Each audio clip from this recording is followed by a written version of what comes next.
अस्सलाम वालेकुम व्यूअर्स, मैं हूं आपके टीचर अस्ताब। जैसे कि आप जानते हैं कि मैं मुख्तलिफ वीडियोस बनाता रहता हूँ रिगार्डिंग नाइन्थ और मैट्रिक कंप्यूटर को लेके, फर्स्ट एंड सेकेंड कंप्यूटर को लेके।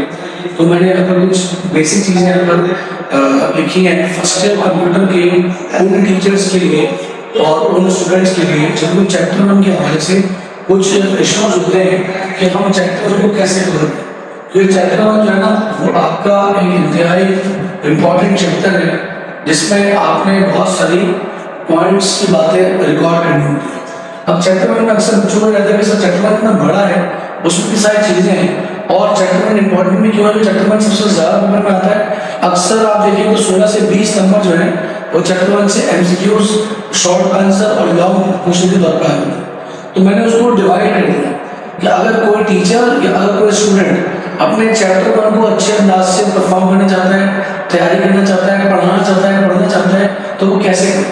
तो मैंने यहाँ पर टॉपिक लिखा है important topics of chapter 1, 9 grade computer, Singh board, fundamentals of computer. ये फेडरल बोर्ड को पहले कर सकता है, फेडरल बोर्ड वालों के लिए। डिवीजन ऑफ चैप्टर मैंने इसके 3 पार्ट्स बना दिए, पार्ट 1, पार्ट 2, पार्ट 3।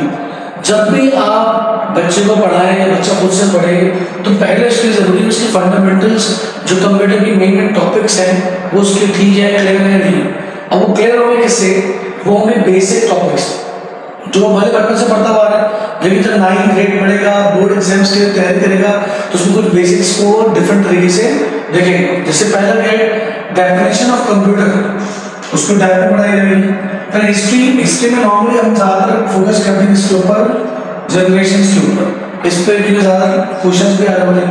उसको टाइप्स और क्लासिफिकेशन कंप्यूटर पढ़ाई जाए और तो भले वो आगे पीछे पढ़े टॉपिक्स पेज वाइज अलग होंगे। पेज नंबर 2 पर है, उसके बाद बेसिक ऑपरेशन नंबर 20 पर है, इस पर हो सकता है। लेकिन आप इस सीरीज को फॉलो करेंगे पढ़ने या पढ़ाने में, दोनों में आपको हेल्प होगी। तीसरा क्या है, करियर इन IT फील्ड, फिर बेसिक ऑपरेशन कंप्यूटर हायर इसको हम पहले पढ़ा सकते हैं। और फिर आखिर में आर्टिकल प्लान इसलिए डाल दिया कि एक तो बहुत इंपॉर्टेंट टॉपिक है, करंट टॉपिक में से एक है और पिछले कई साल से आ रहा है और इसको जितना इंट्रोडक्शन पढ़ाएंगे उतना अच्छे बच्चे का इंटरेस्ट भी डेवलप होगा कंप्यूटर में और बच्चे को आसानी भी होगी।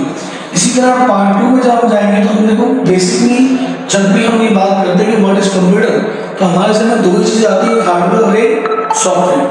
तो हमने यहाँ पर 2 पार्ट बना लिए। पहले उसकी बेस बनेगी इंट्रोडक्शन टू कंप्यूटर के हवाले से, फिर उसकी हार्डवेयर के बारे में पढ़ाएंगे। हार्डवेयर बड़ा टॉपिक है, उसमें बहुत डेप्थ है, तो हमने हार्डवेयर को उसी कॉन्सेप्ट पे रखा है जैसे आप बेसिक रूप से कंप्यूटर पढ़ाएंगे ना उसको, तो वही हम उसको कॉन्सेप्ट देंगे कि इनपुट आउटपुट प्रोसेस और स्टोरेज करने के लिए हमें कुछ डिवाइसेस चाहिए और वो सारी डिवाइसेस क्या होती हैं, हार्डवेयर। फिर इससे मैंने पॉइंट आउट कर दिया कि इनपुट डिवाइस में कौन कौन से पॉइंट आपने डिस्कस करने, कौन कौन से टॉपिक हमें डिस्कस करने, सारे के लिए रिपीटेड है। आउटपुट डिवाइस में आपने कौन कौन से करते हैं, प्रोसेस डिवाइस में क्या क्या आएगा डाउन में स्पेशली, और सेकेंडरी में क्या क्या। तो ये है और आखिर में पेज नंबर 21 से लेकर 23 तक हमारा लास्ट टॉपिक आता है सॉफ्टवेयर। ठीक है, तो ये हम पेज नंबर वाइज में इस तरह का टाइम बनता, इसके से उम्मीद है आपको सुनना होगा। तो keep subscribing and sharing my channel. I hope being a teacher और बीइंग अ स्टूडेंट आपको बहुत कुछ सीखने को मिला होगा। Thank you so much, give us lesson as well and comment as well. Thank you, अल्लाह हाफिज़।